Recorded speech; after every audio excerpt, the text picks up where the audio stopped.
We often talk about how when you buy store-bought sauces, they have a lot of things in there and you're not really sure what it is. So we're actually going to make our own ketchup. Yeah. Homemade ketchup. Yeah. And then you know everything that's in it. And it only takes 10 minutes. Really? So why Does it not? only take 10 minutes? You know, we do this all the time. We look at something at Chatelaine, we look at something that you can buy, whether it's pesto or ricotta or ketchup, and we say, can I make that at home? Yeah. And we find out, yes, you can. And then we say, can it take 10 minutes? And we say, heck yeah. Yes, it can. In fact, sometimes it sounds even worse than that. Really? Yes, so we're going to make our own ketchup. Okay. And it starts with tomato paste. And then I'm going to ask you to add, you're doing a lot of really good adding and mixing today. I like this job. It's good. So this is brown sugar, sugar, cayenne, and salt. And of course, so much less salt than you would get in your regular ketchup. Than you would get in your regular ketchup. Red wine vinegar. Okay. And that is molasses, so you're going to need a little bit of, yeah, nice, very nice. So the molasses gives it that depth and richness. Oh yeah, that's rich. And then that's just a bit of Dijon and Worcester sauce. Okay. And you cook that for about 8 minutes. How did you come up with this recipe? You know, we are a crack team of scientists and creative types.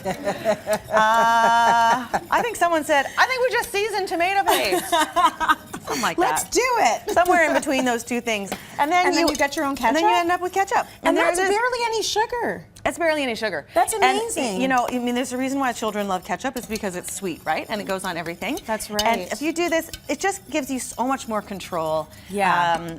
Especially if you've got any kind of health issue. And if you wanted to throw in some secret ground flax in there, you know, you go for it. Do what you want. But then, of course, whenever we make these things, that's when we want to do some fun stuff as well, right? Okay, so what do we do with our ketchup? So ketchup popcorn. We make ketchup popcorn. Of course we do, right? I'm just a little skeptical, I'm not gonna lie. You don't think you're gonna like the ketchup popcorn? Well, is the popcorn gonna be wet? Is it gonna be like going to the theater and putting on the ketchup sprinkles? This is is it it. going to be, okay, so this is the, oh, it's not wet, whoops, except for that one. I want to crunch into my microphone. Oh, not bad at all. Not bad. So what you do is you make a mixture of, I shouldn't have eaten them on camera. I know, I'll now never we can't learn. talk for the next 5 minutes. I know, so I'm just gonna mime this. Butter, sugar, and ketchup, and then you toss that with already popped popcorn. Okay. And then you put it in the oven for 10 to 15. So you see, it's like you kind of rebake it so you get that moisture out. Right. And ketchup, everything is a very Canadian thing, I find. Like we put ketchup on our fries, we have ketchup chips, you can't get that in the States. It's a very Canadian thing. So ketchup popcorn, right along those lines. And I'm glad you mentioned fries because we decided to do something very different with fries. Yeah. I know that you can chop up a potato or a sweet potato. Easy. You can even probably chop up a parsnip and make fries with it. You probably I could. trust you. But could you chop this up and make fries out of it? That scares me. I don't know what it is. It scares me too. I walk by these in the grocery store all the time and I'm like, I'm just gonna stay this far away from whatever the heck that is.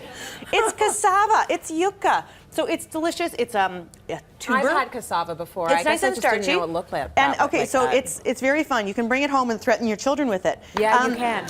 They would run. Exactly. So you see inside it's like quite white and bright. Right. It's a starchy It's a starchy vegetable. And so you just take it down like I've told you to take down other vegetables, get it nice and flat, and then you want to trim off that.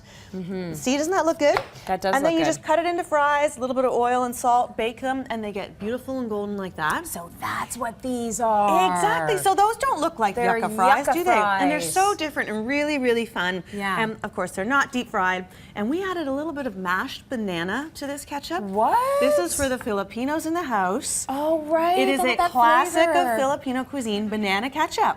Oh my gosh, Banana I've never ketchup even with heard yucca of that. fries. Okay, all right, props to the Filipinos. I know. Okay, and then also, what did you do over here? You Okay, just so put it this with is- like a hot dog or Yeah, sausage? so that's or? a bratwurst. This is currywurst, very big hangover food in Germany. Okay. If you're feeling that way, it's Yeah. just a bratwurst with some ketchup that you stir a bit of curry sauce into or curry powder. Very cool. Really, really fun, and you know, don't forget to have fun with your food. Have fun and explore different cultures and flavors. And sweet potato, is that sweet potato right there? Yeah. Okay, I like that. You're good. Yeah.